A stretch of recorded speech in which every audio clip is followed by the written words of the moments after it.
Assalamualaikum warahmatullahi wabarakatuh. Di video kali ini saya akan menjelaskan tentang distribusi penarikan sampel. Fungsi mempelajari distribusi sampling ini yaitu pertama untuk membantu memahami distribusi dari suatu karakteristik populasi yang tidak diketahui. Ilmuwan dan insinyur sering menggunakan data sampel. Yang kedua, teknik sampling berguna dalam penarikan kesimpulan yang valid dan dapat dipercaya. Dan yang terakhir, teknik pengambilan sampling yang baik dan benar dapat menghemat biaya dan waktu tanpa mengurangi keakuratan hasil. Adapun teori dalam distribusi sampling yaitu yang pertama mengadakan estimasi atau menaksir keadaan parameter dari statistik seperti yang baru dibicarakan. Dan yang kedua, mengadakan penyelidikan adalah perbedaan-perbedaan yang diobservasi antara dua sampel atau lebih merupakan perbedaan yang meyakinkan ataukah karena hanya faktor kebetulan. Nah, penarikan sampel acak dapat dilakukan dengan dua cara. Yang pertama, penarikan sampel tanpa pemulihan atau tanpa pengembalian. Setelah didata, anggota sampel tidak dikembalikan ke dalam ruang sampel. Dan yang kedua, penarikan sampel dengan pemulihan atau pengembalian. Bila setelah didata, anggota sampel dikembalikan ke dalam ruang sampel. Nah, distribusi penarikan sampel atau distribusi sampling itu jumlah sampel acaknya yang dapat ditarik dari suatu populasi adalah sangat banyak. Nilai setiap statistik sampel akan bervariasi atau beragam antara sampel. Suatu statistik dapat dianggap sebagai peubah acak yang besarnya sangat tergantung dari sampel yang kita ambil. Karena statistik sampel adalah peubah acak, maka ia mempunyai distribusi yang kita sebut sebagai distribusi peluang statistik sampel atau distribusi sampling atau juga distribusi penarikan sampel. Nah, beberapa notasi harus kita ketahui dulu nih. Ada N kecil itu untuk menyatakan ukuran atau banyak data sampel. Sedangkan untuk N besarnya data populasinya, banyak data populasinya. Lalu ada X bar, di sini berarti rata-rata untuk rata-rata sampelnya, sedangkan rata-rata populasinya dilambangkan dengan mu. Dan S di sini S besar itu untuk menyatakan standar deviasi atau simpangan baku sampel. Dan standar populasi simpangan baku populasinya dinyatakan dengan sigma. Untuk mu x-nya adalah rata-rata antar semua sampel dan sigma x-nya adalah standar deviasi antar semua sampel atau disebut juga standar error atau bisa juga galat baku. Jadi tergantung dari yang diketahui kata-kata di soalnya apa.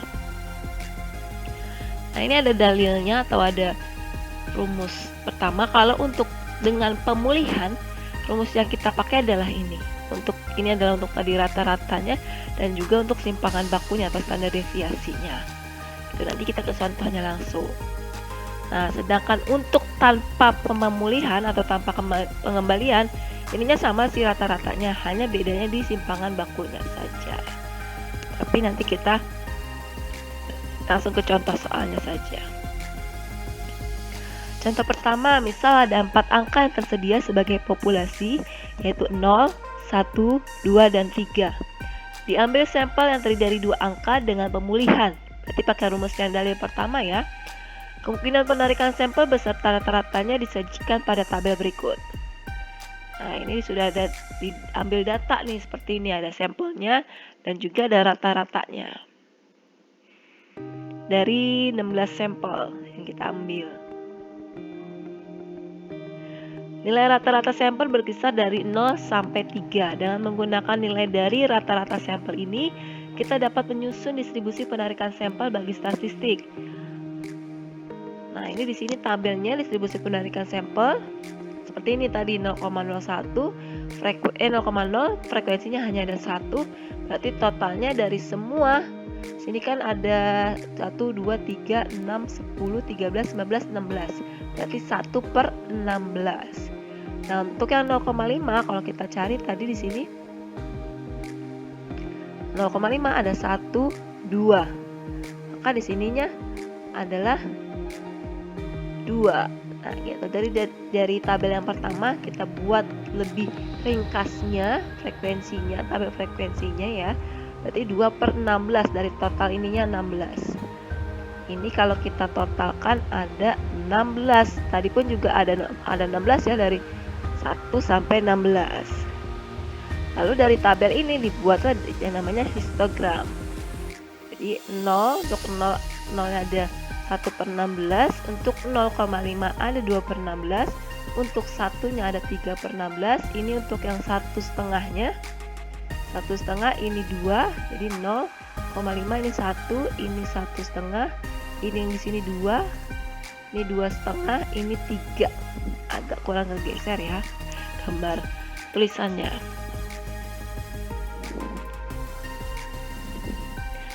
Nah, kita cari nih untuk rata-rata populasinya. Kan tadi dijelaskan adalah populasinya dari 0 sampai 3 angkanya ya, 0, 1, 2, dan 3. Dijumlahkan, dibagi 4, dapat rata-rata populasinya 3/2. Gimana dengan rata-rata sampelnya? Seperti yang mencari rata-rata biasa, jadi dari frekuensi ini tadi kita kalikan. Untuk X bar kali Fx-nya ya, rumusnya ya, 0 kali 1/16, terus jadi 0,5 kali 2/16, 1 kali 3/16. Jadi pakai rata-rata biasa lah, menghitung rata-rata biasa. Hanya beda ambangnya saja, tapi caranya tetap sama. Setelah didapat 0 kali 1/16 0, setengah kali 2/16 dapatnya 1/16. Dijumlahkan semuanya ternyata dapat 3/2 sesuai dengan dalil tadi. Kalau rata-ratanya mu X bar sama dengan mu nya, jadi rata-rata populasi akan sama dengan rata-rata sampelnya sesuai dengan dalil 1 tadi ya. Nah, untuk variansi populasinya atau ragam dari populasinya tinggal dikuadratkan tadi. Jadi X bar di tabel yang kedua dikurang rata-ratanya dikuadratkan, juga ini sama. Jadi nanti rumusnya untuk yang ini ya, lihat di tabel kedua, X bar dikurang dengan rata-ratanya itu, terus nanti dikuadratkan. Begitupun juga sama yang ininya, maka akan didapat variansi atau simpangan baku dari populasinya, dapatnya 5/4. Nah, untuk penarikan sampelnya tinggal sama sih, cuman dikalikan dengan Fx-nya kalau untuk sampel. Gitu. Tinggal nambahnya tinggal angka ininya aja nih, Fx-nya. Rumusnya tetap sama, ada X bar dikurang mu-nya. 0 kurang 3/2 dikuadratkan, hanya dikalikan lagi dengan 1/16. Makanya dapat tadinya 9/4 dikali 1/16 kan jadinya 9/64. Lalu dijumlahkan, dapatlah hasilnya 5/8 untuk variansi penarikan sampel atau simpangan baku dari sampelnya. Nah, perhatikan bahwa variansi penarikan sampel adalah setengah dari variansi populasi. Tadi kan yang populasinya dapatnya 5/4, ternyata ininya yang sampelnya 5/8, berarti kan setengahnya kan. Makanya menunjukkan bahwa rumusnya seperti ini, sesuai dengan dalil 1 untuk ragamnya. Jadi nanti kalau mau menggunakan rumus cepat boleh ini rumusnya.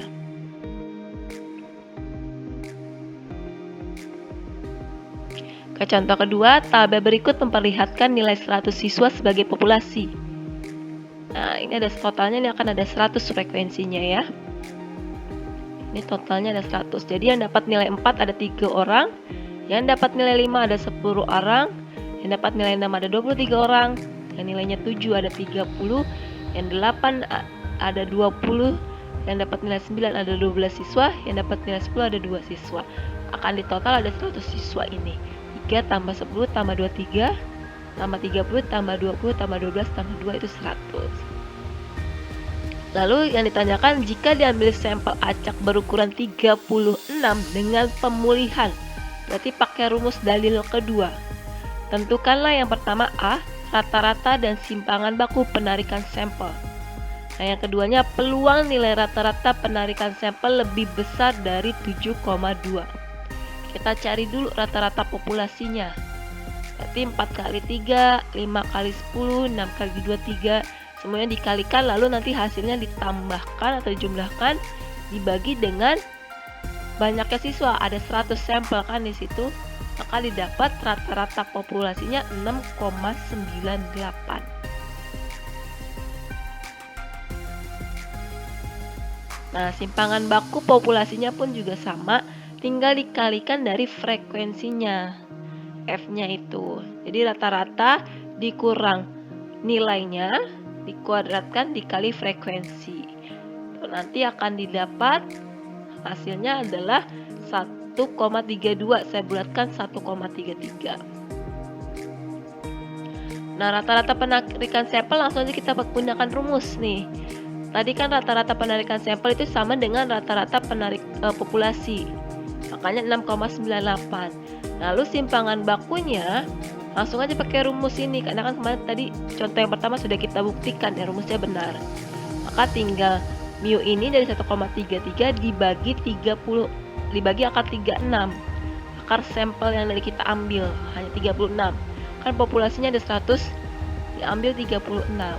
Maka didapat simpangan baku dari sampelnya adalah 0,22. Nah, karena penarikan ini berdistribusi normal, maka untuk tadi yang ditanyakan adalah X 7,2. Kita cari dulu Z-nya. Itu untuk menggunakan tabel distribusi normal kemarin, tabel Z. Berarti X-nya 7,2 dikurangi rata-ratanya berarti 6,98 dibagi dengan mu-nya 0,22 nih. Maka didapat 1. Berarti untuk PZ lebih besar 1, tinggal kamu lihat di tabel. Kalau 1 kemarin kan seperti grafiknya seperti ini ya, kurvanya. Nah gini, kalau ini kan separohnya 0,5 ya, separuh 0,5, ini pun 0,5. Maksimalnya di sini ada 3,9 angkanya. Berarti kalau P lebih besar dari 1, di sininya 0. Berarti kalau lebih besar 1, misalkan di sini 1, yang kita ambil adalah yang daerah sini saja.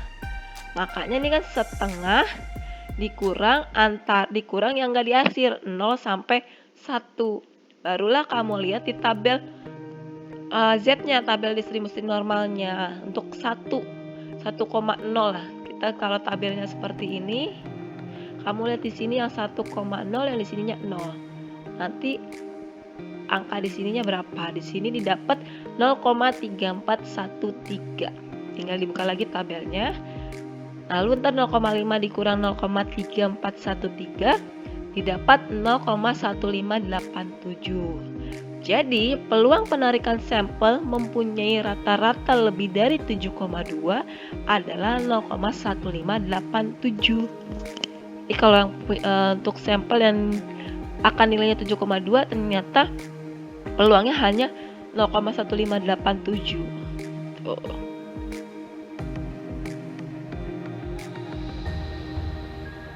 Oke, contoh ketiga, misal ada 4 angka sama kayak yang hampir 1 tadi ya. Contoh 1 yang tersedia sebagai populasi yaitu 0, 1, 2, dan 3. Diambil sampel yang terdiri dari 2 angka tanpa pemulihan. Berarti pakai dalil yang pertama. Kemungkinan penarikan sampel beserta rata-ratanya disajikan pada tabel berikut. Nah ini tabelnya, kalau tadi sampai 16 ya, kalau ini hanya sampai 12 saja yang contoh 1. Jadi bedanya di tabel. Nilai rata-rata sampel berkisar dari 0,5 sampai 2,5. Dengan menggunakan nilai dari rata-rata sampel ini, kita dapat menyusun distribusi penarikan sampel bagi statistik X bar. Tabel berikut memperlihatkan distribusi peluang penarikan sampel bagi statistik X bar-nya tanpa pemulihan. Nah, seperti ini. Tadi 0,5, kalau dilihat tabel yang sebelumnya slide sebelumnya ada 2. Berarti makanya 2/12 karena totalnya di sini ada, kalau dijumlahkan ada 12. 2, 4, 8, 10, 12. Jadi 2/12, 2/12, 4/12, 2/12, dan 2/12. Bikin tabel sama aja kayak pelajaran statistik biasa yang statistik wajib. Jadi kita bikin frekuensinya berapa, terus fx barnya berapa. Nah, perhatikan rata-rata populasinya. Populasi dulu kita cari, tadi kan 0 sampai 3 dijumlahkan lalu dibagi 4 berarti 3/2. Terus rata-rata penarikan sampelnya pakai rumus yang biasa, 0,5 kali 22/12 ternyata sama nih. Berarti sesuai ya dalilnya ya. X bar sama dengan mu. Lalu variasi dari populasinya adalah 5/4. Tuh. Nah, penarikan sampelnya ini 5/4 dibagi 2. Maka kalau kita dapatnya 5/12. 5/12 itu 5/4 dibagi 2 atau dari variasi populasi dibagi n kecil. Nah, ini adalah rumus dalil kedua. Tuh. Jadi adalah pembuktian dari dalilnya. Oke, contoh keempat. Tabel berikut memperlihatkan nilai 100 siswa sebagai populasi. Yang sama kayak tadi ya. Nah, jika diambil sampel acak berurutan 36, pemulihan tentukanlah. Jika diambil sampel acak berukuran 36 tanpa pemulihan, kalau tadi contoh yang sebelumnya adalah dengan pemulihan, berarti sekarang tanpa pemulihan, pakai dalil yang kedua. Pembahasan contoh kedua telah dihitung tadi ya, di contoh kedua rata-rata populasinya 6,98 dan simpangan bakunya 1,3. Karena rata-rata penarikan sampel sama dengan rata-rata populasi, makanya sama 6,98. Tinggal kita masukkan ke rumus, tinggal perlu dihitung lagi. Karena penarikan sampel berdistribusi normal, maka untuk X sama dengan 7,2, kita cari tadi dikurang 6,98, terus simpangan bakunya 0,18, maka dapat 1,22. Kita carilah untuk P, Z lebih besar 1,2. Jadi kan kalau di gambar kurvanya,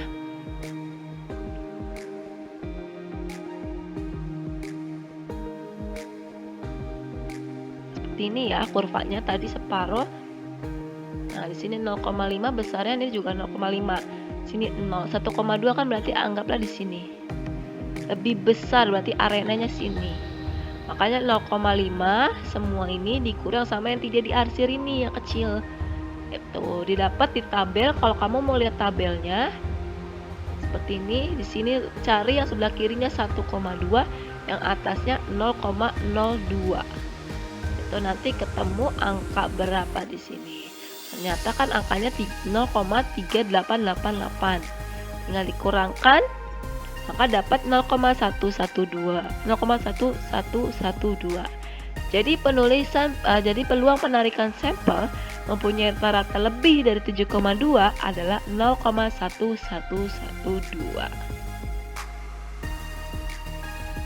Oke, sekian materi untuk distribusi penarikan sampel. Bila ingin ada yang ditanyakan, silakan saja tulis di kolom komentar atau boleh ke Telegram saya. Nomor Telegram ada di video sebelumnya. Terima kasih. Assalamualaikum warahmatullahi wabarakatuh.